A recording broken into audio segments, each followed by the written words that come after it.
What if the chaos in your life isn't outside you, but inside your own mind? When fear clouds your thoughts and the future feels heavy, it's not the world pulling you down. It's the stories your mind keeps telling. But what if there was a way to quiet the noise? Not by fixing everything out there, but by finding stillness right here. In this video, we'll explore timeless Buddhist teachings that help you calm the mind, release anxiety, and reconnect with the peace that's always lived within you. So take a deep breath and begin the journey back to your inner stillness. Lesson 1. Your thoughts aren't always honest. One of the most liberating teachings in Buddhism is this: your mind doesn't always tell the truth. In fact, the Buddha compared the mind to a restless monkey, constantly leaping, constantly chattering, creating stories built not on truth, but on fear, memory, and insecurity. When life gets tough, those thoughts get louder. You're not strong enough. Everything's going wrong. You'll never get through this. Sound familiar? But here's the key. Just because a thought appears doesn't mean it's real. Most of our thoughts are habits, mental loops formed over time, often echoing old wounds and past fears. Buddhism doesn't ask you to fight those thoughts. Instead, it invites you to observe them, to create space, to become a witness instead of a believer. Picture your thoughts like clouds drifting across the sky. Some are heavy, some are light, but none of them are permanent, and none of them are you. You, your awareness, are the sky itself, calm, vast, untouched by whatever floats through it. So when fear whispers in your ear or doubt knocks on the door, practice saying gently, "That's just a thought." Watch it come, watch it go, and don't let it define you. This is the essence of mindfulness. It's not about controlling the river. It's about learning not to drown in it. The more you return to this still, observing presence, the more peace you uncover. And in time, that quiet strength inside you becomes unshakable, no longer stirred by every wave of fear. 2. Return to now, not what might happen next. Anxiety is a master illusionist. It doesn't come from what is, it comes from what might be. The mind races ahead, painting shadowy pictures of things that haven't happened: failure, rejection, loss. You find yourself trapped in what ifs. What if I lose everything? What if they leave me? What if I can't handle it? But notice this. None of those fears live in the reality of this moment. They live in the imagined future. A future that hasn't arrived. A future that may never arrive. Buddhism teaches that suffering often arises not from what is happening, but from our mental resistance to what might happen. The more we drift away from the present, the more tangled we become in stories that don't serve us. But here's a truth both simple and powerful. The future doesn't exist yet. The only thing you can touch, breathe, feel, and act in is now. Right here, right now, in this breath, is the only place where real peace lives. When you return to this moment, even briefly, you'll find that the weight of worry begins to lift. Your heartbeat steadies. Your breath deepens. The storm in your mind softens into stillness. It's like walking out of a noisy crowd and into a quiet room. Suddenly, you can hear yourself again. Try this. When your thoughts begin to spiral into the unknown, gently ask yourself, where am I right now? Not in the chaos of tomorrow, not in the regrets of yesterday, but here, in your breath, in your body, in your life. Even if things are imperfect, ask, am I okay in this moment? And if the answer is yes, then rest in that. If the answer is no, then begin here. Don't try to fix the entire future. Just breathe. Just sit. Just return. Buddhist monks have practiced this simple truth for centuries. Through mindful walking, through quiet breath, through presence in the tiniest actions. Sipping tea, sweeping the floor, feeling the wind, they anchor themselves in now. Because here's the secret. All your strength, your clarity, your resilience, it lives in the now. never in the future, never in fear. So the next time anxiety pulls you away, don't fight the future. Simply come back. Come back to the breath. Come back to your body. Come back to the only place you've ever truly been, this moment. And in that moment, peace is not just possible, it becomes yours. 3. You may not control the storm, but you can steady yourself. Let's be honest, we all crave control. We want life to go according to plan. We want people to behave a certain way. We want certainty like we want oxygen. But life rarely obeys. It surprises us. It disappoints us. It shakes our foundation. And the more we try to force it into shape, the more it slips through our fingers like sand. Think of the last time life didn't go your way. A relationship fell apart. A job disappeared. A health scare came out of nowhere. Maybe you asked yourself, why can't I stop this? Why is this happening? That's the illusion of control breaking down. That's reality reminding us that not everything is in our hands. But Buddhism offers a beautiful alternative. Instead of trying to control the storm, focus on steadying yourself within it. There's something deeply powerful in this shift. When the winds blow and the rains fall, you stop chasing after the clouds. Instead, you plant your feet. You root yourself. You become the stillness in the center of the chaos. How? By turning inward to the things you can control. Your breath, your response, your compassion, your awareness. These are not small things. They are everything. Because when you can stay grounded while everything else moves, you become unshakable. Think of the great mountains. Storms rage around them, but they do not chase the wind. They remain still. They endure. You too can cultivate that kind of strength, not by resisting change, but by learning to flow with it.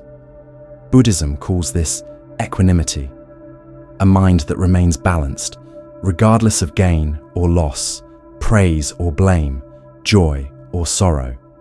This doesn't mean you become passive. It means you stop clinging to what you can't control and start mastering how you respond to it. That's true power. So when someone disappoints you, instead of reacting with anger, pause, breathe, choose compassion. When your plans fall apart, instead of spiraling, realign, refocus, return to what you can do right now. When fear arises, don't run, sit with it. Ask what it's trying to teach you. Let it pass like a wave, not define you like a cage. Remember this, the world may shake around you, but you do not have to shake with it. When everything feels uncertain, repeat this to yourself. I may not control the storm, but I can choose how I walk through it. And that choice, again and again, is the birth of peace. Not the peace that comes when everything is perfect, but the peace that survives even when it's not. 4. Even your darkest days were part of your becoming. It's natural to look back on the hardest seasons of your life with a sense of regret or sadness, to wish they had never happened. Those days when everything seemed to fall apart, when you felt completely alone, heartbroken, defeated, or lost. You may have wondered if you'd ever recover, or questioned why life was so unfair. But from the Buddhist perspective, those moments, as painful as they were not wasted. They were sacred in their own way, because they helped shape the person you've become. Buddhism doesn't ask you to glorify pain, but it invites you to see it clearly. As a teacher, a sculptor of the soul, think of a seed buried in deep, heavy soil. In the darkness, it feels the weight of the earth pressing down on it. It cracks, it struggles, and yet, that pressure, that resistance, is what gives it the energy to break open and grow toward the sun. Without the weight of the soil, there would be no sprouting. Without the struggle, there would be no transformation. Your worst days worked in the same way. The moments you felt buried were the very moments you were growing. That heartbreak that shattered you, it taught you empathy. That failure that made you feel like you weren't enough, It taught you humility, that loss that tore through your heart. It taught you the depth of love and the fragility of all things. Pain doesn't only wound, it awakens. It calls you to look within, to ask deeper questions, and to find resilience in places you didn't even know existed. When you felt like giving up, but didn't, you discovered your inner strength. When you sat with your sorrow instead of running from it, you began to understand yourself on a more honest level. That's where healing begins. Not in resistance, but in presence. In allowing yourself to feel, to sit with what hurts, and to learn from it rather than escape it. Buddhism calls this alchemy of experience turning poison into medicine. It's the ability to take what was meant to break you and transform it into insight, into compassion, into peace. Just like a lotus that rises from the mud, your spirit rises through the pain. And as it does, you become more human, more open-hearted, more wise. Those hard times taught you more than comfort ever could. They taught you that control is an illusion, that life moves according to its own rhythm.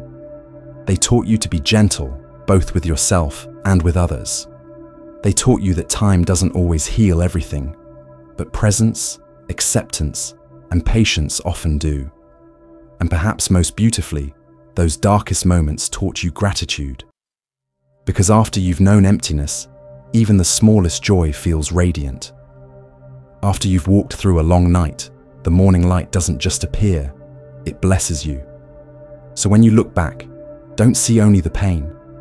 See the growth. See the lessons. See the version of you that emerged, wiser, softer, stronger. Because in Buddhism, suffering isn't the end of the story. It's the beginning of awakening. And often, it's in the moments you thought were your undoing that life was quietly building you, piece by piece, into someone unshakable. 5. Not everything deserves a reaction. Life is filled with moments that provoke us. An unexpected insult, a frustrating delay, a moment of self-doubt, or a harsh inner voice reminding us of past failures. Our instinct is to react immediately, to defend, to fix, to lash out, or to escape. It's how the mind tries to regain control when something unsettling appears.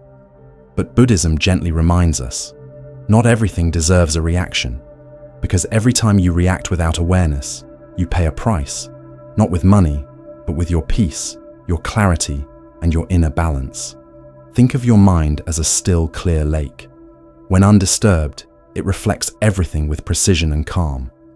But throw in a single pebble, a harsh word, a rude gesture, a moment of worry, and ripples appear. If you allow every little stone thrown your way to stir your waters, the lake becomes chaotic. You lose sight of what's beneath the surface. But if you cultivate inner stillness, the ripples eventually fade on their own. You begin to understand that most things in life are just passing disturbances, impermanent, insubstantial, and often not worth your emotional energy. Buddhist wisdom urges you to recognize this. Reacting to every trigger only scatters your energy and strengthens the grip of ego and fear. A reactive life is a restless life. If you respond to every opinion, every judgment, every inconvenience, you end up living like a puppet, your strings pulled by the moods of others, the news cycle, or the loud chatter of your own inner critic. Choosing not to react doesn't mean becoming indifferent. It means becoming wise. It means pausing before you speak, observing before you act, listening within before you respond outwardly. That pause, however small, is powerful. In that pause, you become free. Free from habit, free from emotional reflex, free to choose peace over pride, patience over pressure, clarity over chaos. Let's say someone insults you unexpectedly. Your instinct may be to strike back, to prove your worth, to restore your dignity. But what if instead you took a breath, felt the surge of heat inside your chest, and chose to observe it without responding? You might realize the insult was more a reflection of their own suffering than a statement about your value. By stepping back, you keep your peace. You rise above the drama without needing to dominate it. The same is true for small daily frustrations.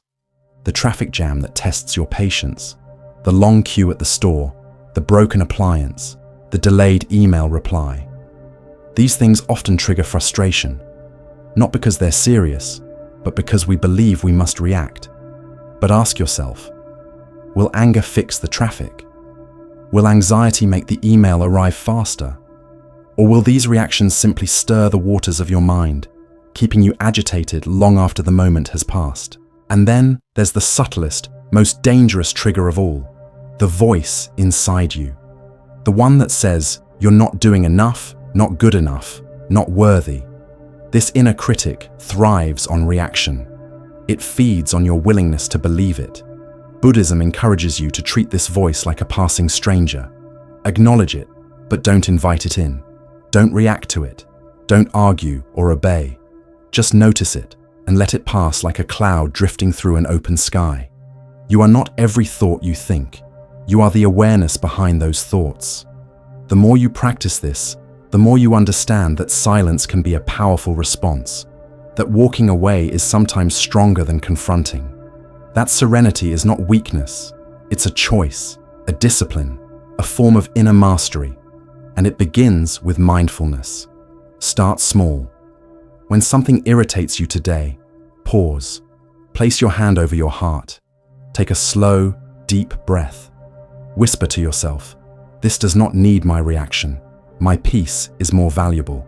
In that moment, you reclaim your power, not the power to control others, but the power to govern yourself. Over time, this practice changes everything. Your mind becomes less reactive. Your heart becomes lighter. You begin to feel less like a flame easily blown by the wind, and more like a mountain, still, steady, unmoved. Challenges still come, but they no longer shake your core. People may criticize you, plans may change, but your center holds firm. Because ultimately, Buddhism teaches that peace is not found in controlling the world, but in mastering the art of non-reaction.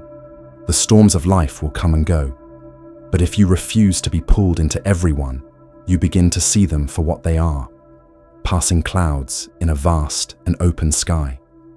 And when you stop giving your energy to everything that doesn't deserve it, you begin to experience the quiet power of peace. A peace that doesn't need to prove itself, doesn't need to defend itself, because it is rooted not in the ever-changing world, but in the stillness of your own awakened heart. 6. Reframe the problem as a path. There are moments in life when the weight of a problem feels unbearable, a failure, a loss, a betrayal. In those moments, it feels like the world has closed in around you, leaving no room to breathe, let alone move forward. Naturally, the mind cries out, "Why is this happening to me?" It resists, it fights, it wants out. But Buddhism offers a quiet, powerful shift in perspective, a way of seeing not the end, but a beginning. What if the problem you're facing isn't a punishment or a trap, but a teacher? Imagine this. You're walking up a mountain trail. The sky is clear, your steps steady. Then suddenly, the path disappears beneath a landslide. Dust rises, everything halts. You could turn around, defeated. Or you could pause, breathe, and look for another way up.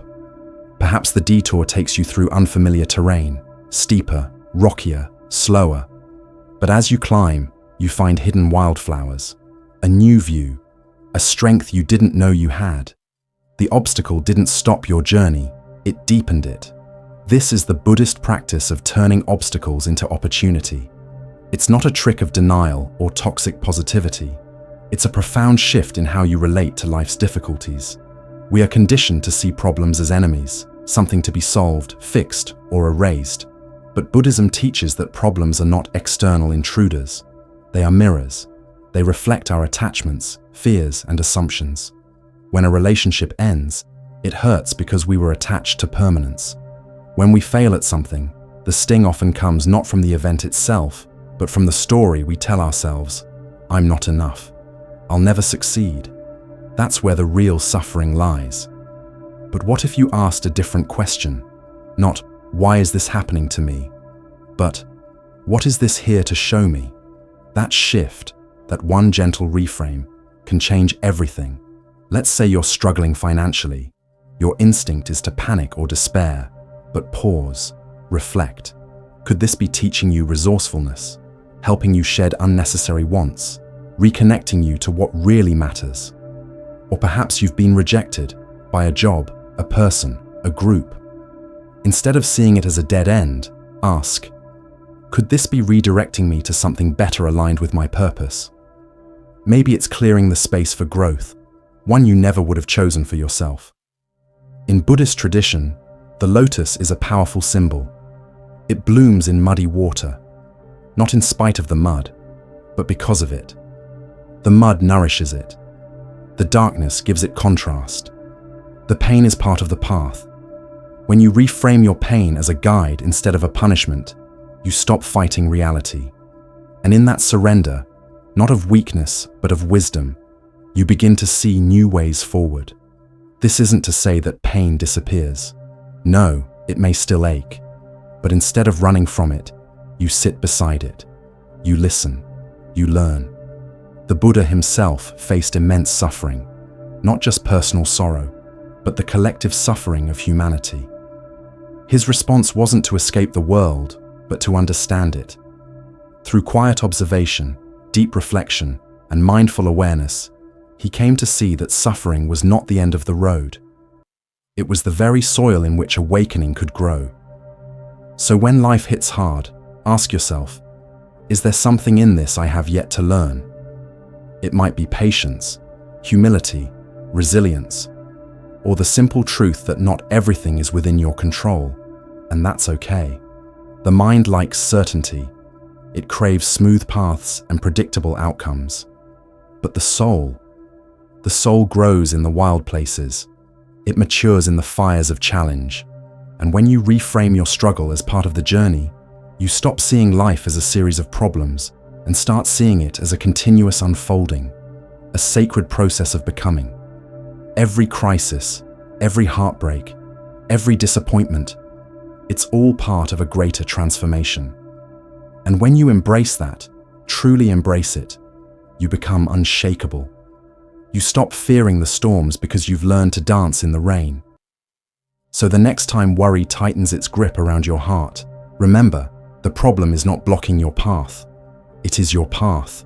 Walk it with courage, walk it with curiosity, and trust that on the other side, something deeper is waiting to be revealed. 7. Faith is the antidote to fear. Fear thrives in the unknown. Picture yourself standing at the edge of a dark forest. The trees are thick, the path is unclear, and silence surrounds you like a wall. You don't know what lies ahead, maybe danger, maybe safety.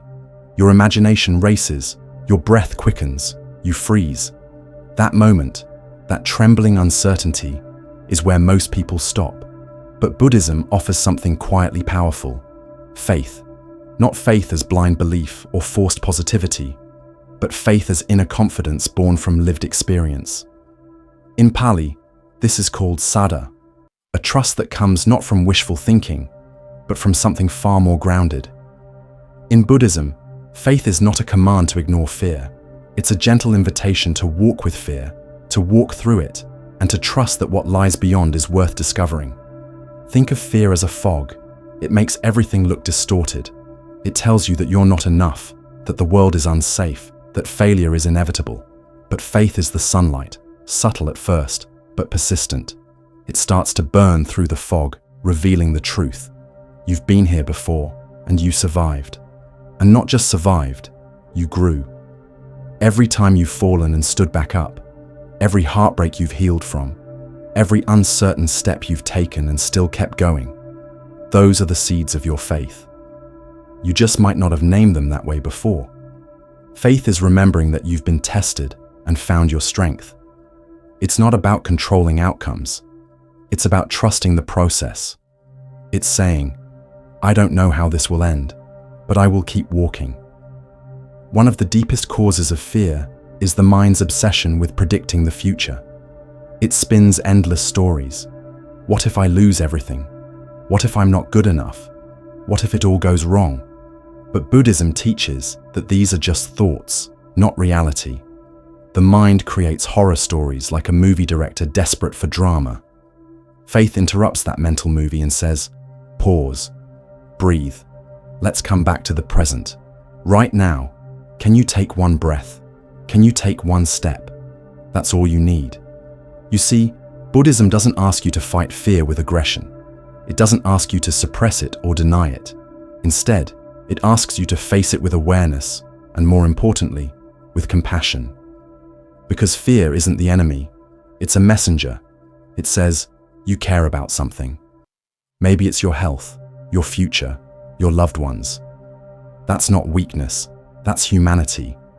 But faith helps you respond to that care with courage instead of collapse.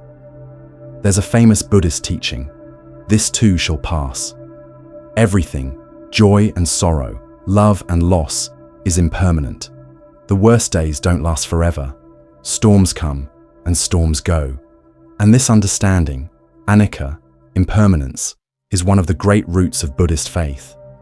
It reminds us that whatever fear you feel today is already on its way out. All you need to do is breathe through it, moment by moment. And here's something beautiful. You don't have to walk the path alone. The Buddha encouraged people to seek refuge not just in his teachings, but in the Sangha, the community. Sometimes your faith will feel weak. That's okay. Borrow strength from others. Listen to those who have gone before you. Maybe it's a story of a monk who remained calm through adversity. Or someone like you, an ordinary person, who turned pain into purpose. Their stories are not just inspiration. They are proof that faith works. Let their strength remind you of your own. Also, remember, faith is action. It's not just a feeling you wait for. It's something you practice. When you feel fear rise, don't wait for faith to fall from the sky. Take a step. Meditate. Breathe deeply. Reach out. Speak kindly. These small actions build a kind of muscle memory. Each choice you make to respond with presence over panic builds your spiritual strength. With time, something amazing happens. Fear doesn't vanish, but it loses its control over you. You hear it, but you no longer obey it. You see it, but you don't let it lead. Instead of running from fear, you ask, what is this here to teach me? And often, what it teaches is profound. Maybe your fear reveals a deep longing to be seen, to be safe, to live with purpose. And once you understand that, you can work with it. You can transform fear from a wall into a doorway. Buddhism doesn't promise a life without hardship, but it offers something even more powerful, a way to meet hardship with open eyes and an open heart. When faith is your compass, you move forward, not because the path is clear, but because you trust yourself to walk it. So, the next time you're trembling at the edge of something unknown, pause, breathe, remember who you are, remember where you've been, and remind yourself of this truth. Faith isn't the absence of fear. It's the decision to keep walking with fear beside you, knowing you are never truly alone. And that is how fear loses its grip, and faith leads the way. Bonus lesson: be your own guiding light. In moments of confusion, we often look outward, for signs, for answers, for someone to tell us what to do. But the final and most powerful teaching of the Buddha is this: Apa Dipo Bhava. Be a light unto yourself. This isn't just a poetic line, it's a call to personal power. There will be times when the world feels dark, when your path isn't clear, when friends can't help, and even your faith feels quiet. It is in those moments that you must remember, you carry your own flame. Too often, we wait. We wait for permission. We wait for the perfect time. We wait for someone to save us. But what if the wisdom you're waiting for is already within you? Buddhism teaches that awakening isn't given. It's uncovered. It's already here, buried under layers of doubt, fear, and conditioning. The job is not to find something new. It's to remove what is false and let your inner light shine through. So how do you do that? Start by trusting your inner compass. Sit in silence for even 5 minutes a day. Ask yourself not, what should I do, but what feels true right now. You'll be surprised how much clarity is already inside you when you give it space to speak. Take mindful action. Don't wait until you feel perfectly ready. That moment may never come. Take one small step toward your values today. Speak kindly when it's hard. Make the difficult call. Show up with honesty. Every act done in alignment with your deeper truth strengthens the flame inside you. And here's something most people forget. You don't have to be fearless to be your own light. You just have to show up, despite the fear. The candle does not fear the darkness. It exists because of the darkness. Be that candle. Even when the night feels long, even when you're uncertain, even when you failed before, light your own way. And as your light grows, others will find their way by it too. Not because you told them what to do, but because you showed them what's possible. So remember this. You are not broken. You are not lost. You are not too late. You are a flame waiting to rise. Be your own guiding light. The world needs it, and you deserve to see just how bright you can burn. Conclusion.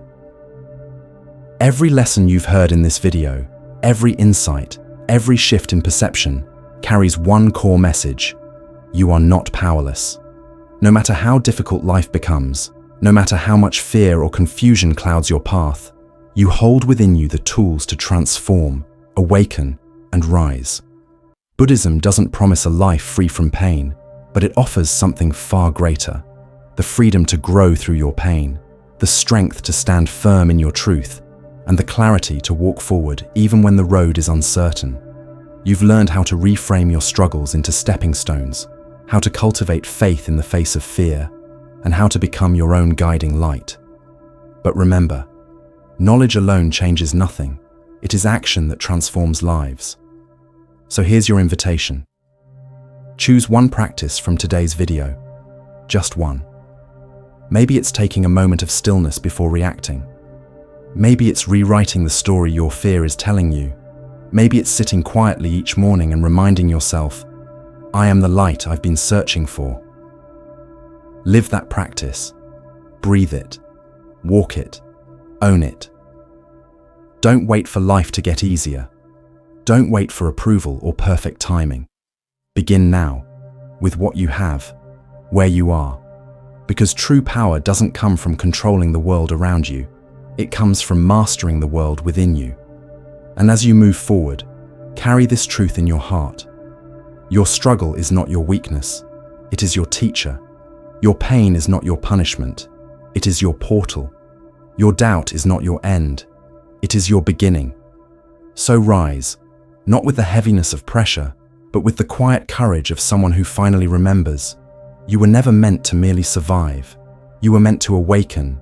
If this message resonated with you, even one part of it, then consider subscribing, because this channel is here to walk beside you, not to preach, but to remind you of the strength you've always had. Share this video with someone you care about. You never know whose path you might light up with just one spark of wisdom. Now go. Not with fear, but with faith. Not with doubt, but with direction. Your path is waiting, and it begins with one step. Take it.